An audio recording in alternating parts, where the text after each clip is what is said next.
31번 추론 문제입니다. 추론 문제. 일단 길고요. 보기에서 기억, 니은, 디귿 세 가지 보기가 있습니다.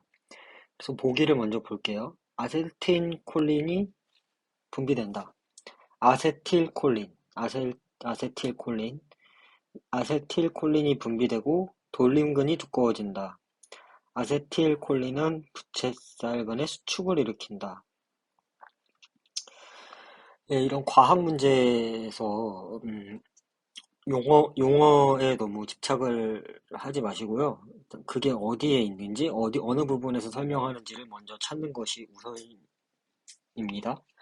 그래서 일단 이제 기억 보기부터 그냥 파고 들어가 보면 밝은 곳에서 어두운 곳으로 이동을 하면 음, 교감신경, 절전 뉴런, 아세틸콜린 이렇게 머릿속에 넣고 음, 여기 이 쭉 보시면 절전 뉴런 여기 있고요.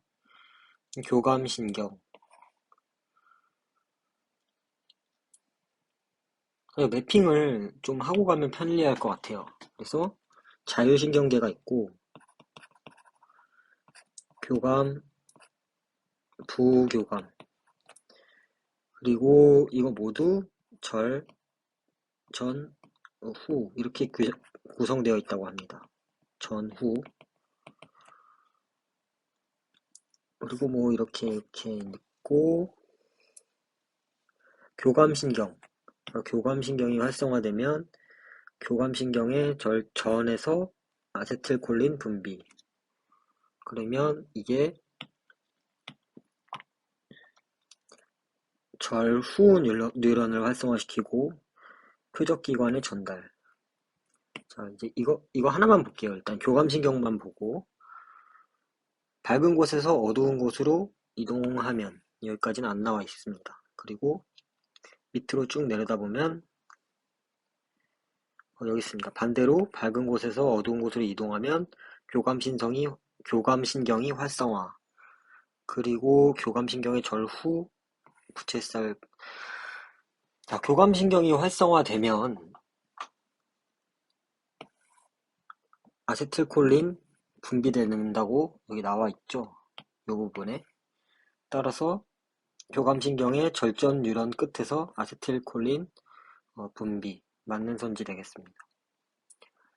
그리고 니은, 어두운 곳에서 밝은 곳으로 이동하면 밝은, 어두운 했으니까 이제는 어두운 곳에서 밝은 곳 이동하면 부교감 활성, 절후 뉴런 끝에서 아세틸콜린 돌림금 두꺼워진다. 이제 아까 절전 봤으니까 여기 밑에 부교감신경 나와 있겠죠? 절전 뉴런 끝에서 분비된다. 절후라고 나와 있는데 보기는 지금 여긴 절전이라고 나와 있고 절후 뉴런도 활성화시키긴 합니다.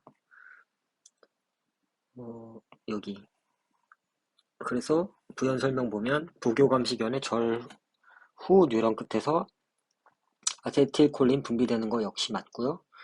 그럼 이제 돌림근이 두꺼워지냐 이걸 보면 되고요. 돌림근과 부채살근 여기 있습니다. 그럼 홍채 안쪽에는 돌림근이 있고 돌림근이 수축한다라고 나와 있죠. 수축하면 두꺼워지고 그래서 니은도 맞는 선지. 자, 디귿 볼게요. 디귿은 노르아드레날린이고요. 노르아드레날린 어디 있나 찾아보면 교감신경의 저루 뉴런 끝에 노르아드레날린이 있네요. 그러면 이게 돌림근의 수축을 일으킨다. 자, 노르아드레날린은 교감신경의 절후 여기 교감신경의 절후 뉴런에서 분비가 되는 것이에요.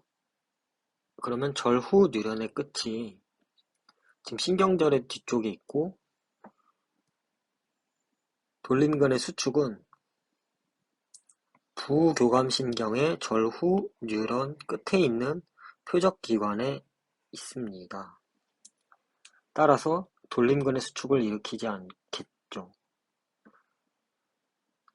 교감신경의 저루 뉴런 끝에 있는 표적기관이 다시 말해서 부채살근인 겁니다. 그래서 노르아드레날린은 부채살근의 수축을 일으키겠죠. 그래서 기억 니은의 정답. 32번은 기억과 디귿에 들어갈 내용이라고 합니다. 그래서 실험을 보니까 식물이 산소를 생산한다는 것, 그리고 식물이 산소를 생산하기 위해서 빛이 필요, 식물에서 광합성이 일어나기 위해 빛과 이산화탄소가 모두 있어야 한다는 것을 알 수 있었다. 실험은 다 목적이 있죠. 그래서 그 목적이 뭐냐 보면 식물에서 광합성이 일어나기 위해서는 빛과 이산화탄소가 모두 필요하다는 것, 그러니까 디귿과 식물의 산소 생산에 빛이 필요하다는 거, 니은. 기억은 그냥 보너스 같은 느낌이죠. 식물이 산소를 생산한다는 것을 알아야 되니까. 그래서 이 실험 1, 2, 3을 통해서 이런 결론이 나왔습니다. 그래서 실험을 통제하여 산소 부족만이 됐고 쥐가 죽는 환경 요인이 되었다. 그럼 쥐는 산소가 있어야 살고 산소가 없으면 죽습니다. 쭉 보면 쥐 찾으시면 기억에 쥐 있습니다. 그럼 쥐를 가지고 산소가 있는지 없는지 알 수 있는데 기억의 변수 컨트롤은 빛이 있는 곳과 빛이 없는 곳입니다. 그럼 일단 기억이 요 빈칸 기억에 들어가진 않겠죠. 산소만 있으면 되니까. 빛이 필요하다는 것을 알 수 있었다면 실험 2는 빛, 빛을 변수로 두고 컨트롤을 할 수 있어야 되는 것이죠. 그래서 실험 2는 간단하게 기억으로 나오고 실험 3. 광합성이 일어나기 위해서는 빛과 이산화탄소가 모두 있어야 된다. 빛, 이산화탄소는 지금 여기 디귿밖에 나와 있지 않거든요. 그리고 여기는 이렇게 보시면 낮빛, 이산화, 그리고 빛, 낮, 이산화 하면 광합성이 일어나지 않는다라는 걸 보니까 디귿이 디귿에 일치하겠네요. 그래서 정말 좀 수월한 문제 2번.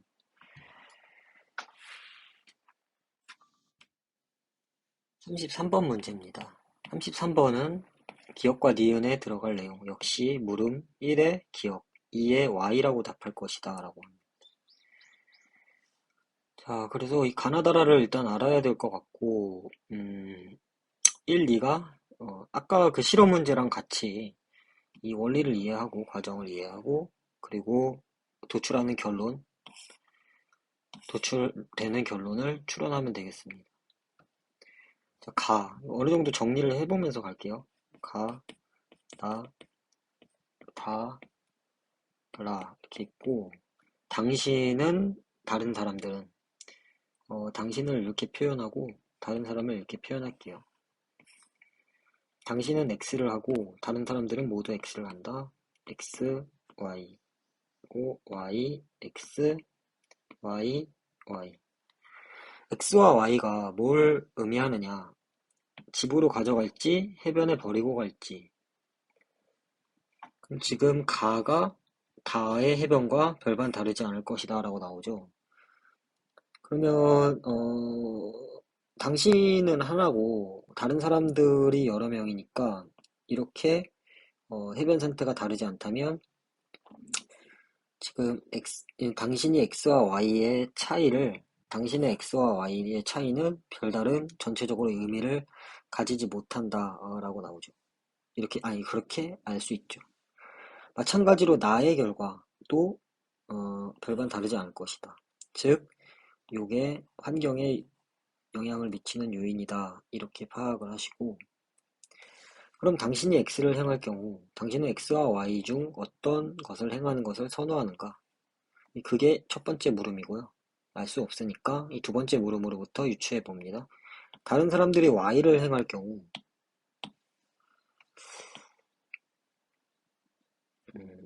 Y를 행하는 경우는 여기죠. 여기 다른 사람들이 나와 라입니다. 그때 2에서 Y라고 대답을 한다고 합니다. 그러면 x와 y 중에서 우월 전략이 무엇입니까? 여기서 여기 2에서는 y가 우월 전략이죠. 그러면 1에서 다른 사람들이 다 x를 행할 경우 y를 선택하겠죠. y가 우설 전략이니까 당신이 기억이니까 그래서 4, 5번 중에 하나로 답을 가시면 되겠고, 유의미한 변화를 가져오지 않는다면 피하는 것이 선호하는 생각이 전제되어 있다. 즉 y가 피하는 거라고 합니다. 번거로운 행동을. 다른 조건이 모두 동등할 경우 난장판이 되는 것보다 그렇게 되지 않는 것을 선호한다면, x의 환경이 되길 선호한다면 당신은 가라 중에서 나는 y, 그리고 다른 사람들은 x를 선호하게 되는 그런 다의 결론이 나오게 됩니다. 네, 이거 선호 체계를 묻는 게 좀 가끔 나오고, 그리고 어, 약간 뭐 게임 이론 같은 느낌? 약간 그런 느낌이 좀 드네요. 예. 이런 것도 자주 꽤 나오는 편입니다.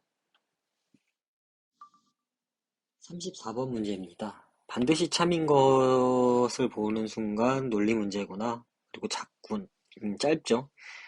그럼 변수가 어떤 것들이 있는지 보면 수미양가. 수지가 대답한 거. 다음 글의 내용이 참이네요. 다행이고요. 어, 바로 어, 매트릭스를 깔고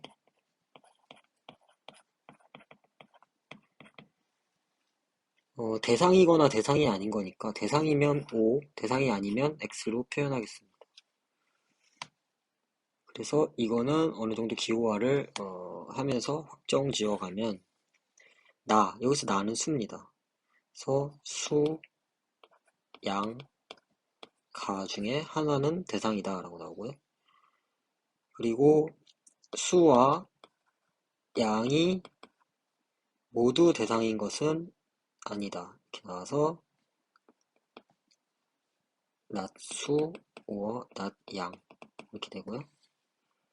미영이 대상이 아니거나 내가 대상이다. 낮, 미이거나 수 이렇게 되고요. 다음 우진이 대상인 경우에만 필요 조건이죠. 낮, 우진, 낮, 양 이렇게 됩니다. 가은이 대상이면 미영도 대상이다. 가면 미. 자, 이제 풀어볼게요. 반드시 참인 것. 바로 보기로 들어가도 되는데, 지금 확정 지을 수 있는 게 있다면 어느 정도 확정을 짓고 들어가는 게 편하긴 하거든요.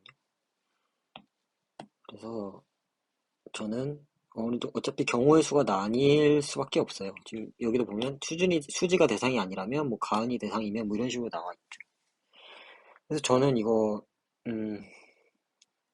가은이 대상이면 먼저 볼게요. 그래서 이거 시계 번호를 먼저 매겨서 1, 2, 3, 4, 5인데 가은이 대상이면 미영도 대상이라고 합니다. 5번 식에 의해서 가, 미. 그리고 미영이 대상이면 3번 식에 의해서 이거 같은 식입니다. 수. 수도 대상입니다. 그럼 이 경우 수, 양과 1번씩 충족하고요. 2번 낮수, 우어, 낮, 양인데 지금 낮수가 충족이 안 되니까 낮, 양은 충족해야겠죠. 그래서 양은 안 되고요. 4번은 신경 쓰지 마십시오. 만약에 이게 거꾸로 타고 갈 수가 없습니다. 그래서 여기까지가 우리가 알 수 있는 것이고 또 하나의 경우의 수를 만들어 보면 not me, not me일 때 5번식에 의해서 대우로 not 가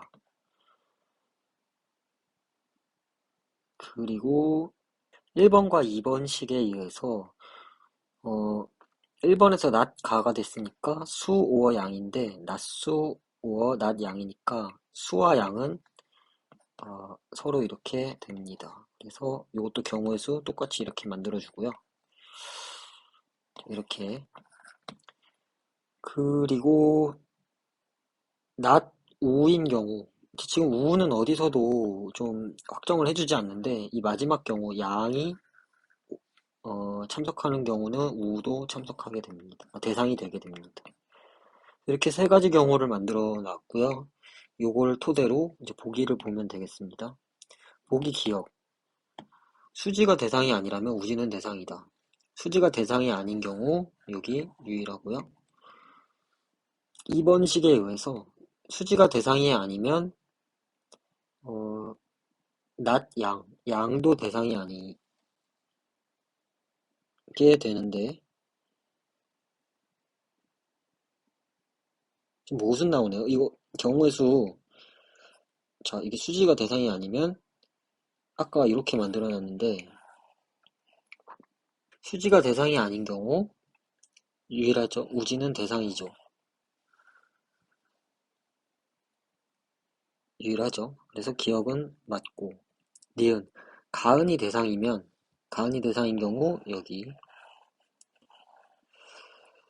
수지, 우진, 그리고 미, 수우미. 근데 이 우는 알 수가 없기 때문에 니은은 틀렸고. 양미가 대상인 경우 5명 중 2명만이 대상이다. 마지막 경우 5명 여기 확정되죠? 5명 중 2명이 대상이다. 네, 그래서 디귿은 맞는 성지. 그래서 3번 정답 되겠습니다. 35번 논리 문제입니다. 반드시 참인 것은이고요. 일단 변수, 논리, 인식, 과언, 학생들, 일부 학생, 그리고 뭐 누구도. 빠르게 이제 정리할게요. 논, 인, 과, 언 이렇게 있고요. 일단 논리학을 수강한 학생은 모두 인식론도 수강하였다라고 합니다. 그리고 일부는 인식과 과학 요거는 이렇게 하고 그리고 언어를 수강하지 않는 학생들 낮 언어면 낮 과학 이렇게 되겠어요. 그럼 또 이게 또 그렇게 쉽지만은 않다는 거를 이제 간파를 하고 경우의 수를 바로 나눠줘야 되겠죠. 자, 그럼 논리 이게 번호 읽을게요. 1, 2, 3 논리면 논이면 인 그리고 3번은 언이면 과면 언 과언 이렇게 됐고요.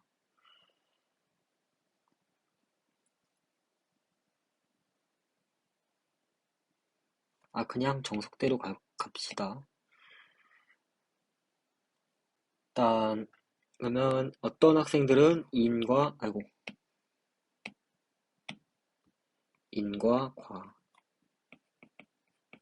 그리고 과언 이렇게 나눠 놓고요.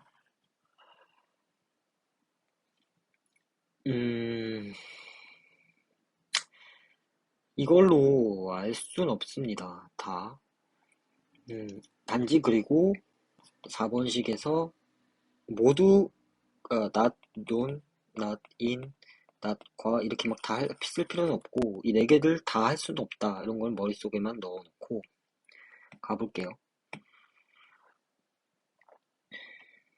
일단 기억 같은 경우에 논리학을 수강하지 않은 학생이 있다. 이거를 넣어보는 겁니다.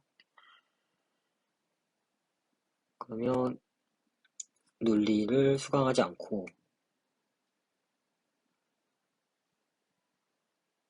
이것만으로 지금 알 수가 없죠. 그래서 이것도 나눠보는 거예요. 2번을 나눠봅니다. 그러면 인과 과가 모두 수강한 학생이 있으니까 3번의 대우에 의해서 그 일부 학생은 언어도 수강했겠죠. 근데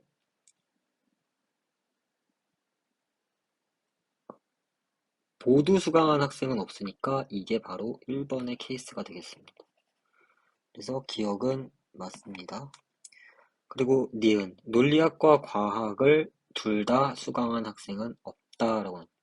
그럼 논리랑 과학을 둘 다 이렇게 해놓고 검토를 하면 되겠죠. 이게 모순이 생기는지 아닌지.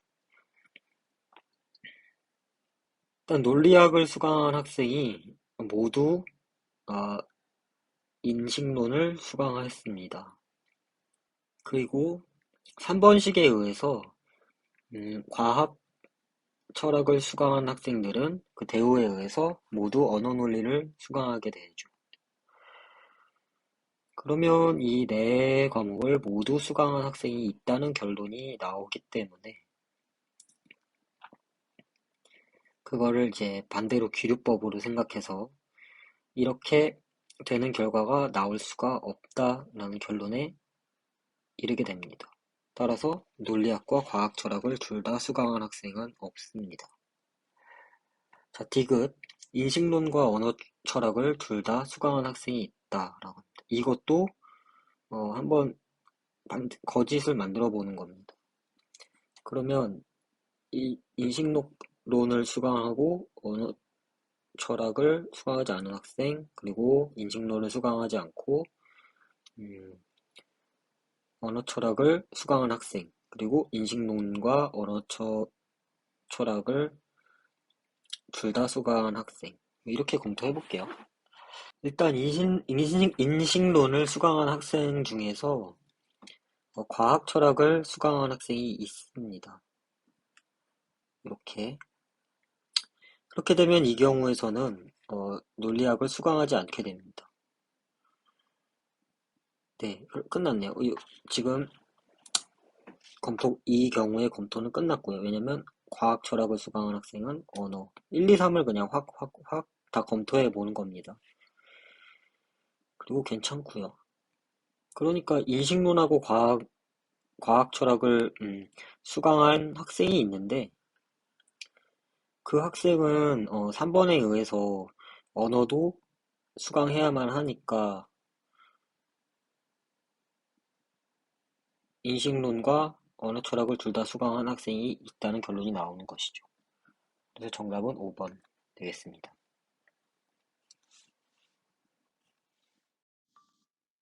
36번도 연달아 논리 문제고요. 네, 변수 먼저 볼게요. 갑을 병정 무가 있고 다음 룰이 있네요. 또 얘는 서류 심사 접수자 3명이 있으면 면접 대상자 결정, 나머지 탈락. 그리고 2명을 선발한다. 그러니까 서류, 면접, 선발 이렇게 되는데 서류에서 3명 뽑고 면접에서 2 뽑고 처음엔 5명 있고 그리고 근데 이게 진술이 3명 참이고 나머지 2명은 거짓이다. 이렇게 변수가 여러 단계가 있고 변수도 여러 개인 경우에 엔간한 자신감 아니면은 덤비기 힘든 거 사실입니다. 그래도 뭐 이거 영상 찍는 거니까 한번 해볼게요. 갑을 병정무 있고요. 그리고 3명, 2명 이렇게 뽑고 대화를 나눕니다.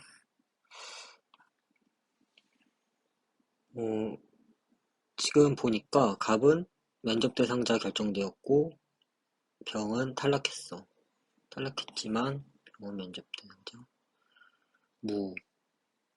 네, 이렇게 볼게요.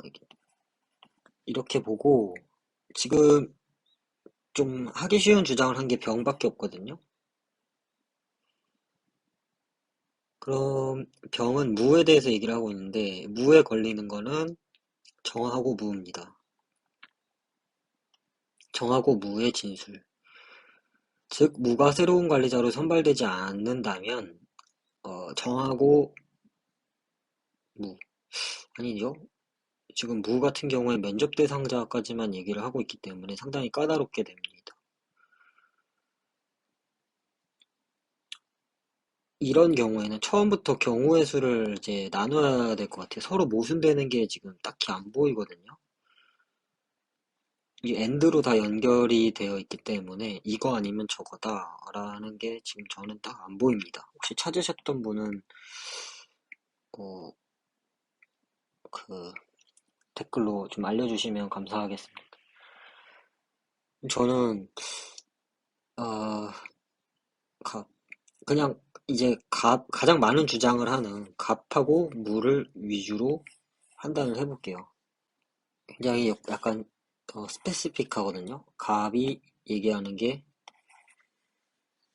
그러면 이제 경우의 수를 나눌 때 갑과 무가 둘 다 동시에 참을 얘기한 경우 그리고 갑, 무가 동시에 거짓을 얘기한 경우 갑, 참, 무, 거짓 그리고 어, 갑, 거짓, 무, 참 이렇게 해서 누가 거짓말을 했는지 두 명만 밝혀내면 되니까 해볼게요. 일단 거짓말을 한 이 둘이 다 밝혀져 있는 두 번째 경우부터 해볼게요. 갑하고 무가 둘 다 거짓말을 했다고 합니다. 그럼 나머지가 참을 얘기했던 거죠. 을, 병, 정이 참이고 을이 얘기한 거 나는 서류 심사에서 탈락했다. 그리고 병은 면접 대상자로 결정되었다. 그리고 병이 얘기하기를 무가 새로운 관리자가 됐다. 둘 다 통과했다는 얘기고 정, 내가 새로운 관리자가 되었고 둘 다 통과했고 나머지 다 잘라줘야 되겠죠. 이렇게 되겠네요. 그리고 뭐 오류가 없죠. 무갑정 면접 대상자로 한 거 아니고 거짓말 한 거 맞고 갑도 면접 대상자 결정 안 됐는데 거짓말했죠. 그래서 여기가 3, 2 이렇게 되고 네 괜찮네요.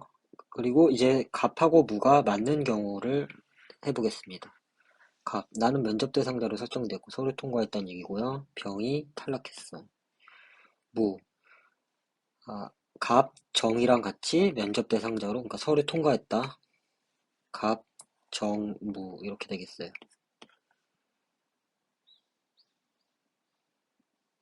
자, 이 경우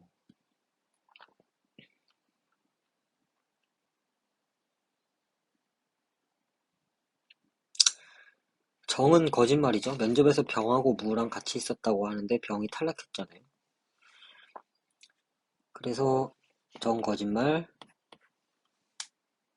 그리고 나는 서류 심사에서 탈락한 거 맞고 병이 면접 대상자 이것도 틀렸죠. 그래서 을도 거짓말. 그러면 갑, 병. 병은 참을 얘기해야 되니까 무가 새로운 관리자로 선발되었다. 네, 여기까지죠. 여기까지. 더 이상 알 수 있는 게 없고요. 세 번째 경우 볼게요. 갑이 참을 얘기했다. 그러면 갑이 면접 대상자 결정, 그리고 병이 탈락했어. 무가 거짓말을 얘기한 거. 음, 무는 갑, 정이랑 함께 면접 대상자로 결정되지 않은 거죠. 갑은 면접 대상자 됐고,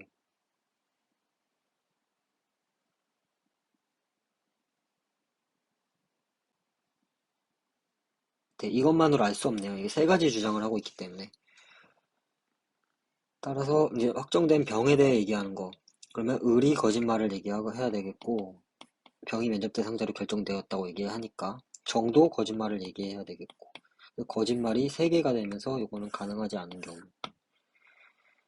자, 마지막 경우. 무가 참을 얘기하는 경우. 갑, 정, 그리고 무. 이렇게 셋이 면접 갔다고 합니다. 을하고 병이 탈락하고, 마찬가지로, 음, 을도 거짓말을 해야 되고, 면접 대상자가 안 됐으니까, 그리고 정도 거짓말을 해야 됩니다. 이렇게 돼도 거짓말이 3명이 되는 경우가 되면서 가능하지 않은 경우. 즉, 첫 번째 경우와 두 번째 경우를 가지고 답을 판단하면 되는데, 이제 선지 볼게요. 갑이 면접 대상자로 결정되었다. 이 경우만에 한해서죠. 그래서 반드시 참 아니고. 을이 서류심사에서 탈락하였다. 이 두 경우 다 서류심사에서 탈락했으니까 반드시 참이네요. 병이 면접에서 다르죠. 그래서 아니고 정은 새로운 관리자로 이 경우는 알 수 없죠. 여기만 돼. 무는 새로운 관리자로 선발되지 않았다. 선발 무조건 됐죠. 그래서 정답은 2번. 뭐 더 쉽게 푸신 분이 있으면 좀 댓글 달아주시면 감사하겠습니다. 저는 이렇게 풀고 그 후에 검토했을 때에도 이게 이렇게 푼 게 좀 최선이었거든요. 예. 37번 풀어볼게요. 37번을 보니까 교수님이 이제 논리지식 문제를 진짜 미치도록 물어보고 싶은데 어떤 특정 전공에게 유리하게 돼서는 안 되기 때문에 이거를 보통 이렇게 많이 주거든요. 근데 이런 식으로 뭐 필연적 뭐 이런 말 나오면 대체로 논리 지식을 묻는다고 생각해 주시면 됩니다. 그래서 분석해 볼게요. 다음 글에 대한 분석.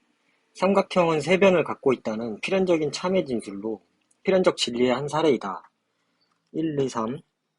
필연적 진리는 참이다. 참이면 가능성이 있는 것이다. 있는 것이면 거짓일 가능성이 있는 것이다. 이렇게 이어지는 3단 문법이고요.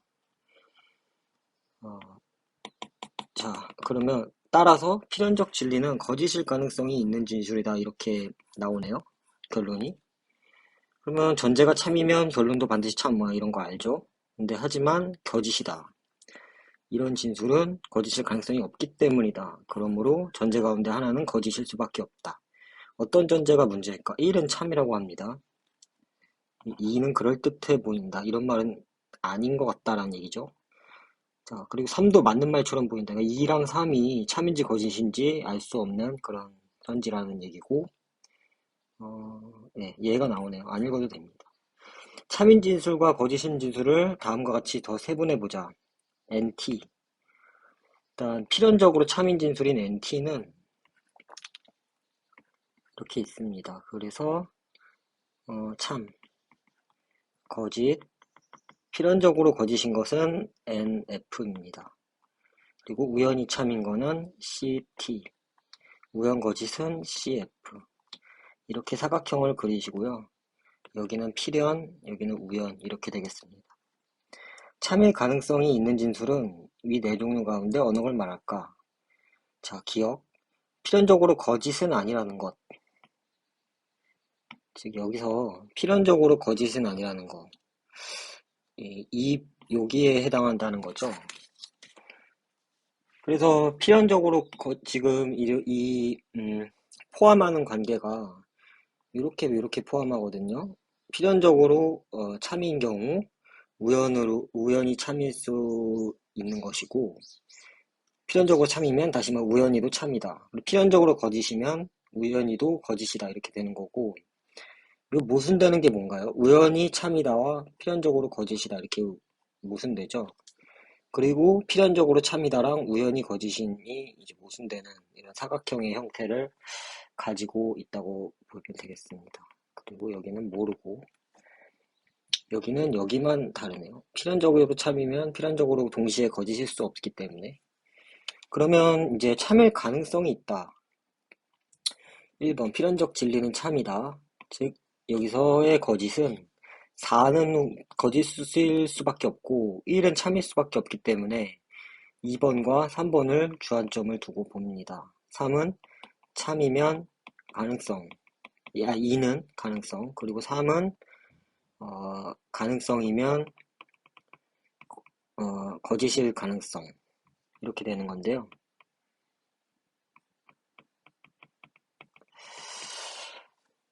일단 기억 보겠습니다. 필연적으로 거짓인 건 아니라는 거. 즉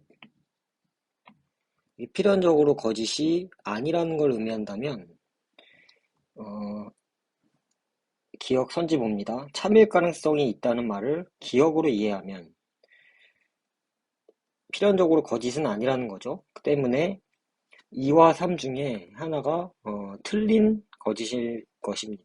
틀린 전제일 것입니다. 그렇다면 필연적으로 거짓인 게 우연히 거짓인 거를 포함하기 때문에 우연히 거짓인 건 거짓이 되겠고요. 그리고 요거와 모순되는 CT 이게 참이 되는 거겠습니다. 즉 참일 가능성이 의미하는 건 2번이겠습니다. 그리고 3은 거짓이 되는 것이고 따라서 2는 참인 전제가 되는 것이고 3은 거짓이 되는 전제가 되는 것입니다. 그래서 기억 디귿으로 답은 이미 5번으로 나오는데 2번 볼게요. 참일 가능성이 니은이라고 이해를 한다면 우연히 참이거나 우연히 거짓이라는 얘기죠. 그리고 NT, CT, CF가 모두 포함된다고 합니다.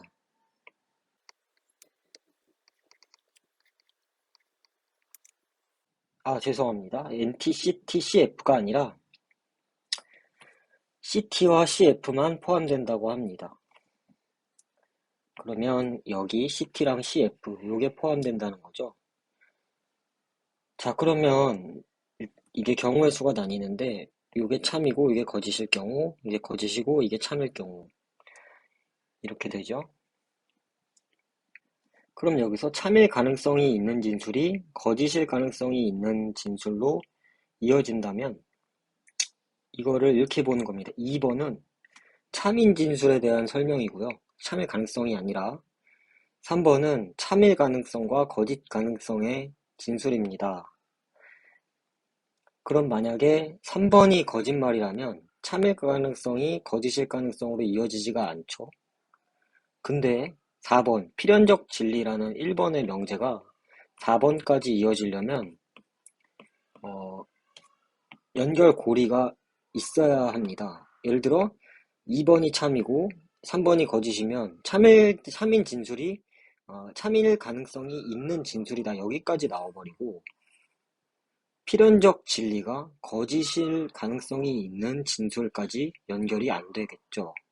따라서 이 3번은 참일 가능성, 거짓 가능성 여기서 후건이 참이라면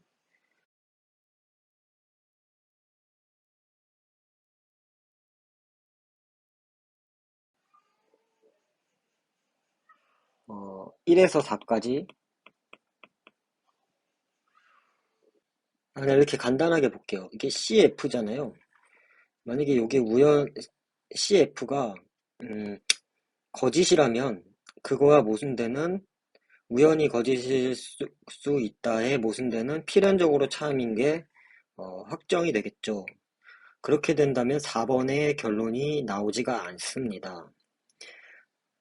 따라서 우연히 거짓인 게 참이어야 필연적으로 참은 아닌 것이 되고 그렇게 되어야 이 4번이 최종 결론이 명백히 거짓일 가능성이 없다는 그런 결론이 나오기 때문에 2번이 틀리고 3번이 맞게 이해를 한다는 것입니다. 그래서 눈칫밥으로 문제가 발생하는 게 기억으로 이해하고 니은으로 이해했을 때 2번과 3번의 참 거짓 여부가 다르게 나오기 때문이다라는 눈치가 있으면 이 기억으로 이해했을 때 5x라는 거를 풀었으면 그 다음은 x 5겠구나라고 해도 문제가 없긴 합니다만 정확히 얘기를 하자면 그렇다는 것입니다. 그래서 니은으로 이해하면 참은 3번이 참인 전제가 되어야 이 논증이 성립하겠죠. 때문에 정답은 5번 이렇게 되겠습니다.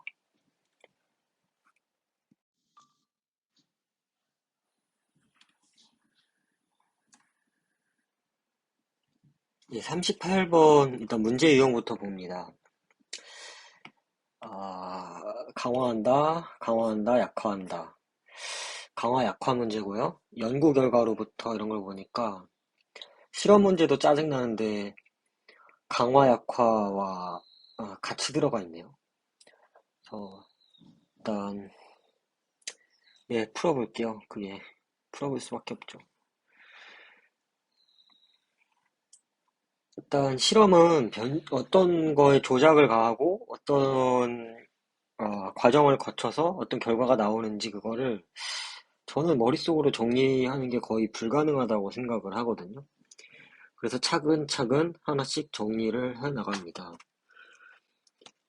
볼게요. 이제 실험의 목적은 뭐 또 세 가지나 되네요. 세 가지나 되기 때문에 이거는 목적부터 보고 들어갈 수 있는 그런 어드밴티지가 없다고 보고요. 자, 아로마테이지인데 A를 B로 바꿔준다. 그래서 활성이 커지면 A에서 B로 전환이 많이 나타난다라고 나와 있고요. 아로마테이즈가 증가하면 생식소에서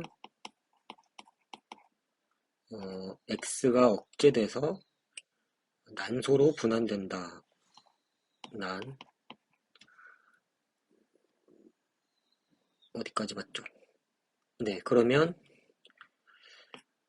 또한 성결정 호르몬이 혈액으로 분비되어 개구리, 거북이, 암컷 성체로 발달한다. 네, 그래서 여기 아로마에서 난소, 그래서 암컷, 개구리, 거북 이렇게. 근데 아로마 발현의 변화가 없으면 수컷으로 된다. 이렇게 나눠지는 거겠죠.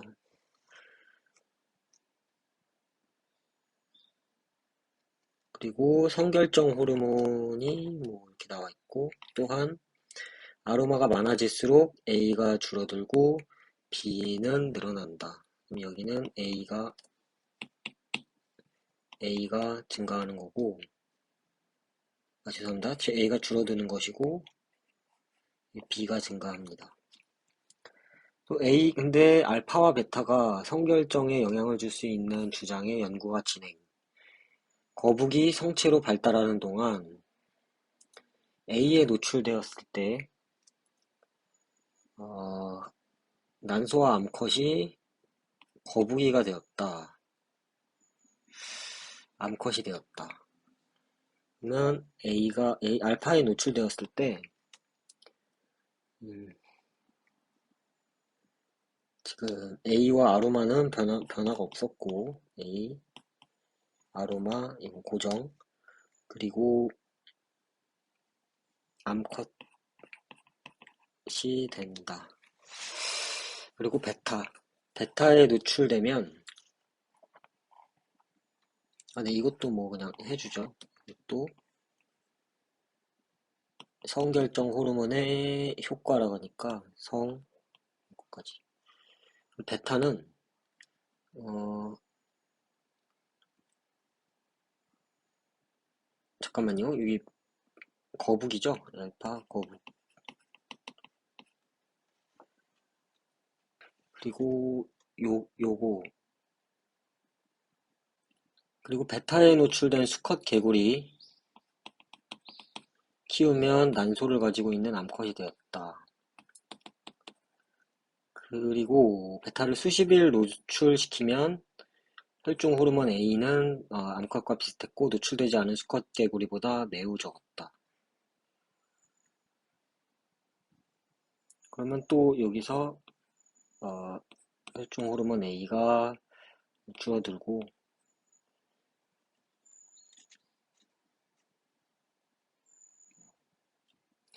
네, 뭐 여기까지만 그냥 정리를 하겠습니다. 그래서 기억 볼게요. 알파가 거북의 배아를, 베타가 수컷 개구리의 배아를 여성화한다. 어디에 관련된 건지 먼저 찾아보면, 일단 알파가 여성화한다라는 게 이제 주어 동사고요. 알파가 거북의 여성화, 암컷으로 된다라고 하죠. 그리고 베타가 수컷 개구리의 배아를 여성화한다. 요 두 가지 테크인데요.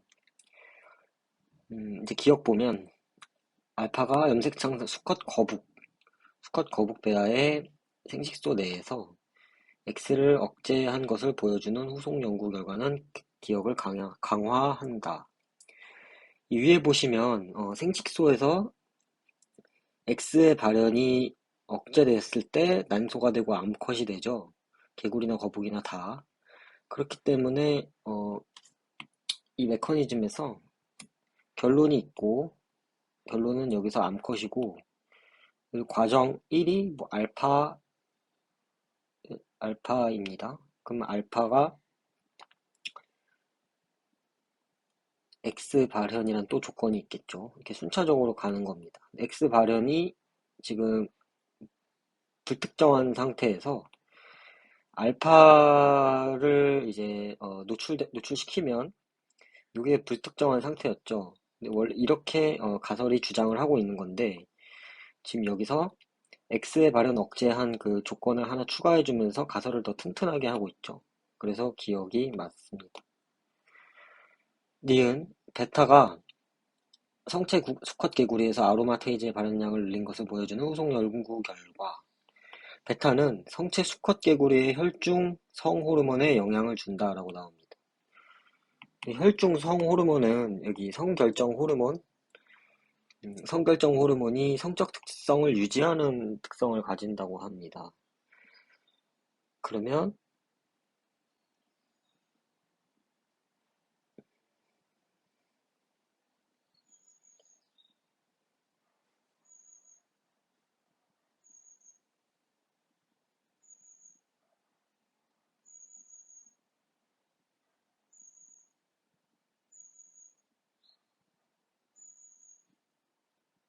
여기 성체 수컷과 성체 암컷 모두 아로마테이즈의 발현량이 많아질수록 혈중 A가 줄어들고 혈중 B가 늘어나는 이런 결과가 나오는데 어, 지금 주장이 그러니까 니은이 하고 있는 주장이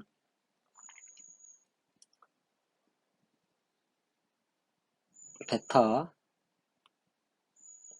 그리고 성결정 호르몬의 변화를 준다 이렇게 되는 거죠.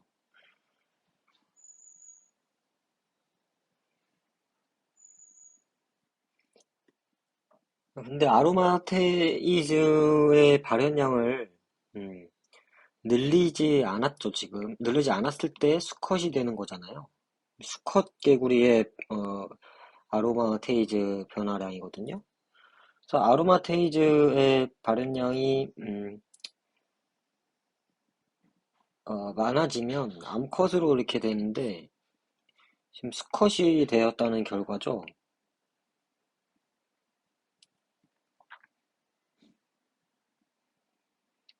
근데 여기에 추가된 조건이 무엇입니까? 지금 베타잖아요, 베타. 베타. 그러니까 아로마테이즈를 굳이 늘리지 않아도 베타를 노출시켰을 때 혈중 성결정 호르몬에 변화를 준다.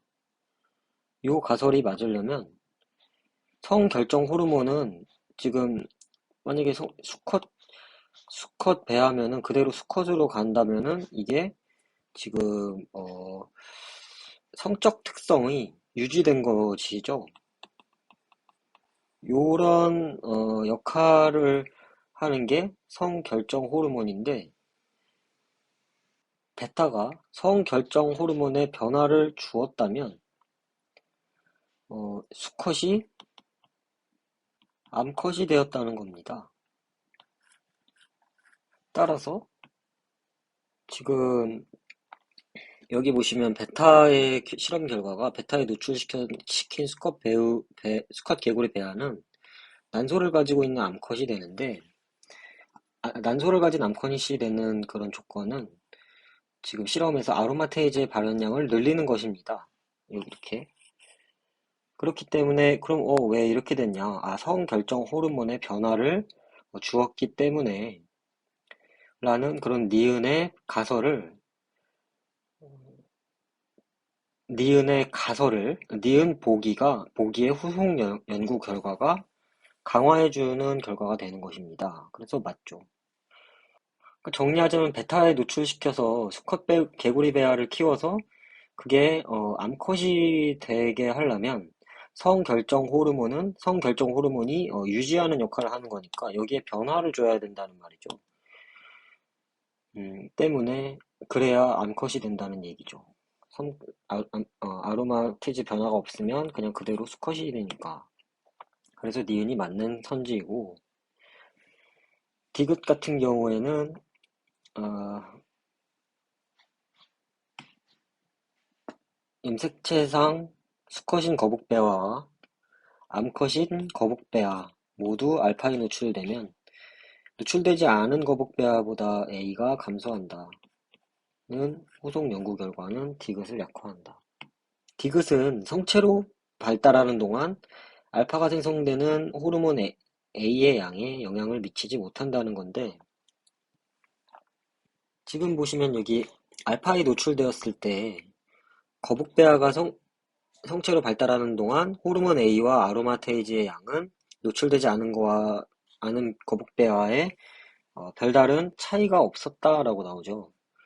근데 지금 여기는 수컷인 거북배아와 암컷인 거북배아 모두 알파에 노출되었을 때 어, 호르몬 알파가 만들어지는 양이 감소한다고 나오잖아요. 자, 여기 요것만 봐도 알파가 되면 호르몬 A의 양은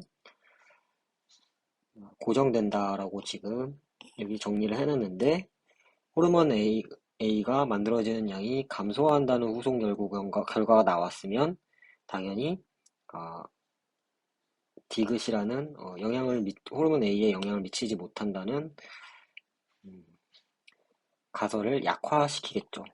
그래서 정답은 5번입니다.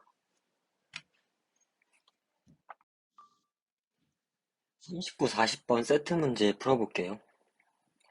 이것도 선택 1, 2, 내기 뭐 이런 얘기 나오는 거 보니까 기대 효용 이론, 그걸 가지고 또 이제 문제를 내신 것 같아요. 물론 이걸 다 읽고 풀어야 된다는 얘기죠. 자, 90개의 구슬이 들어있는 항아리가 있다. 붉은색이 30. 나머지는 검은색이나 노란색, 정보도 적어있지 않다. 내기 1. 두 선택 중 하나를 택해서 내기 1. 두 선택 중 하나를 택해서 구슬을 꺼내 결과에 따라서 상금을 준다. 이거 그냥 여기다가 정리할게요. 그럼 그냥 여기 옆에다 할게요. 선택 1. 꺼낸 구슬이 붉은색이면 1만원 받고 그 외의 경우 아무것도 받지 못한다. 어, 일단 받는 경우, 못 받는 경우 이렇게 나눠서 해볼게요.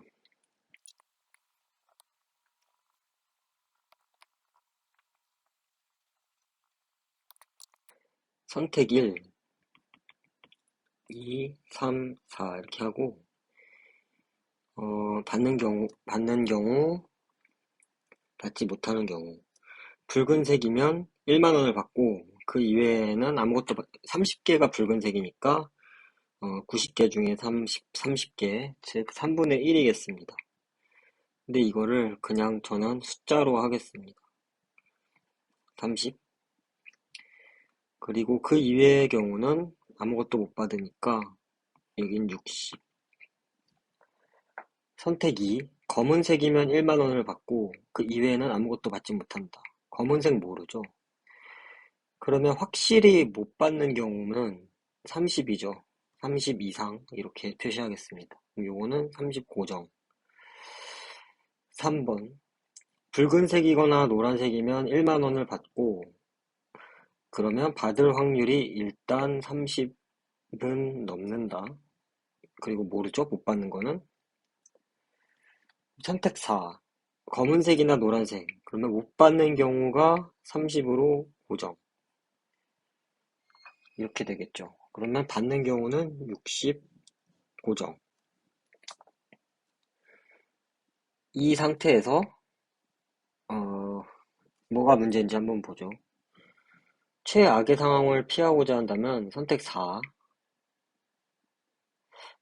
그렇죠? 그리고 최악의 상황을 피하는 결정은 합리적.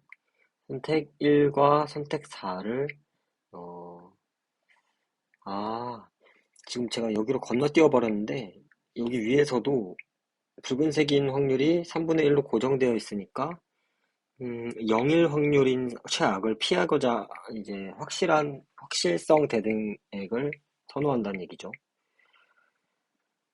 음, 네, 기대값 최대화 원리를 위반한다. 기대값은 뭐 확률 곱하기 뭐 수익이죠.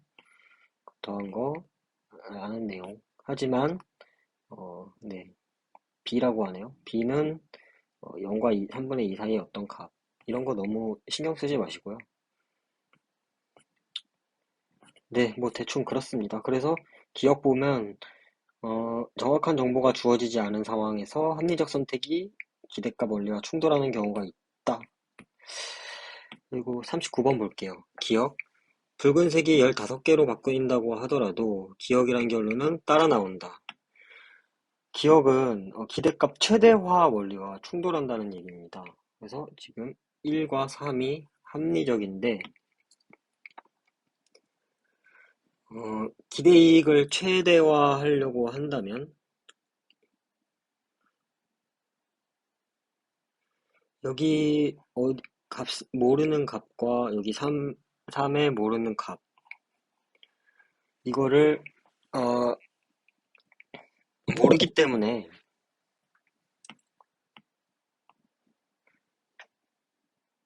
확실하게 주는 요거를 택해야 된다는 거거든요. 아 이거 3이 아니라 4네요. 네, 네. 그 선택. 그래서 어, 붉은색이 15개로 바뀐다고 하더라도 기억이란 결론이 따라 나오죠. 직관적으로 이해할 수 있습니다, 이건. 그리고 니은. 항아리 문제에서 최악의 상황을 피하고자 내기 1에서 1을 4. 그러니까 최악의 상황. 어, 어딘지 모를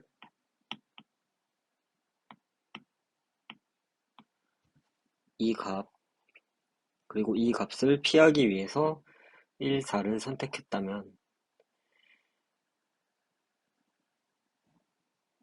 근데 그게 합리적인 결정이 아니라는 것을 받아들이면, 지금 여기 보시면 B가 3분의 1보다 작아야 한다. 기대값 최대화 원리에 이루어진 거라면, 그러면 여기가 1-B고 여기 B니까 요거 두 개가 같겠죠. 그럼 이거는 그럼 이거는 3분의 2보다 작아야 하고 60이 안 되고 그리고 요거는 30보다 커야겠죠.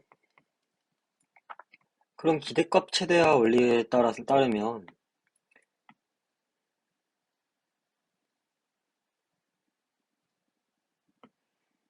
2번, 4번이 선택돼야 되는데 최악의 상황을 피하고자 했을 때 1번, 4번이 나온단 말이죠. 그래서 이게 충돌한다는 건데 1번, 4번을 선택한 게 어, 합리적인 결정이 아니라면은 최악의 상황을 피하고자 하는 합리적 결정과 그리고 기대값 최대화 원리에 대한 결정이 충돌할 이유가 없다라고 봐주시면 되겠습니다. 그래서 니은도 맞고 디귿 꺼낸 구슬이 검은색인 확률이 얼마인가에 따라 정확한 정보가 주어지지 않은 경우에는 기대값 사이의 크기를 비교할 수 없다. 그러면 기억은 당연히 따라 나오지 않겠죠. 그래서 세트 문제에서 39번 이렇게 앞에 문제가 내용 일치 내지 아니면 그냥 이해는 했니? 뭐 이런 정도로 물어보는 경우가 있는데 그럴 경우에 는 어렵지 않습니다. 대체로 많이들 맞추시기도 하고요. 40번 볼게요. 그대로 여기로 옮겨서 자 가불이 1, 2 중에 하나 그리고 3과 4 중에 하나를 고른다. 그 중에 한 번만 뽑아 자신이 뽑은 구슬 색깔에 따라서 상금을 받는다. 갑은 1, 3, 을은 1, 4를 선택했다. 그러면 이제 갑이 있고 을이 있습니다. 갑과 을, 기억 봅니다. 갑과 을이 같은 액수의 상금을 받았다면 지금 선택을 2개 했으니까 받을 확률은 0원을 받거나 1 받거나 2 받거나 그리고 0 받거나 1 받거나 2 받거나라죠. 갑이 꺼낸 구슬이 노란색이었을 것이다 라고 합니다. 그러면 노란색이 아닌데 갑과 을이 같은 액수의 상금을 받을 수 있는 경우를 한번 찾아보겠습니다. 선택 1은 붉은색입니다. 그리고 선택 2는 검은색, 3은 불노, 선택 4는 검노. 갑이 1, 3, 을이 1, 4입니다. 그럼 1일 때는 둘 다 못 받고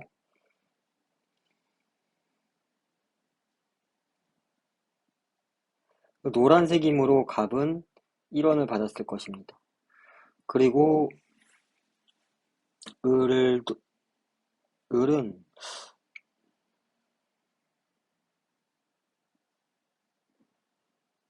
지금 을이 좀 특이하죠. 1, 4일 경우 불, 검, 노가 다 들어가 있으므로 어떤 구슬을 꺼내도 1원을 받겠죠.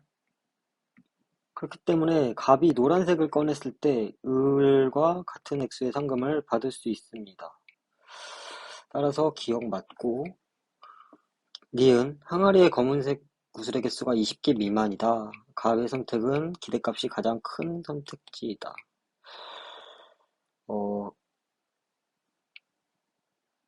이거 좀 단순하게 봤을 때 검은색이 20개 미만이라면 노란색이 더 비교 우위를 가진다는 말이죠. 어려운 말 써서 죄송합니다.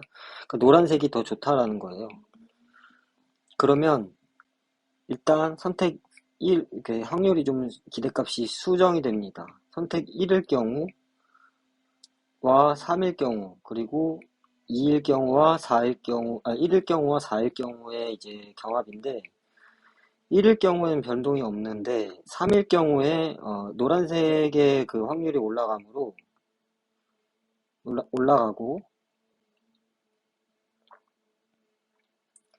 마찬가지로 을의 선택도 1은 그대로인데, 4는 노란색이 올라가지만 검은색이 떨어지므로 일단 3보다는 못하죠. 그렇기 때문에 1과 3이 최고의 선택지가 되는 겁니다. 그래서 갑이 최고의 선택을 했구나. 아이고. 이렇게 하시고 다음 디귿. 갑과 을이 아닌 사회자가 구슬 하나를 뽑아 갑과 을에게 상금을 주는 것만으로 규칙을 바꾼다면 갑이 을보다 더 많은 상금을 받을 확률과 그렇지 않을 확률이 같다. 즉 을은 100% 1이에요. 근데 갑은 더 많은 상금을 받을 확률이 2이거나 0이죠. 2이 끝이죠. 2 끝이죠. 그래서 사회자가 하나를 골랐을 때 만약에 붉은색이거나 검은색일 확률. 그건 뭐 3분의 2잖아요. 자, 그러면 갑이 1, 3을 했으니까 붉은색이라면 여기 2원을 벌었을 것입니다. 그럼 검은색일 때도 2원 벌어야 이쪽에 무게가 실려가지고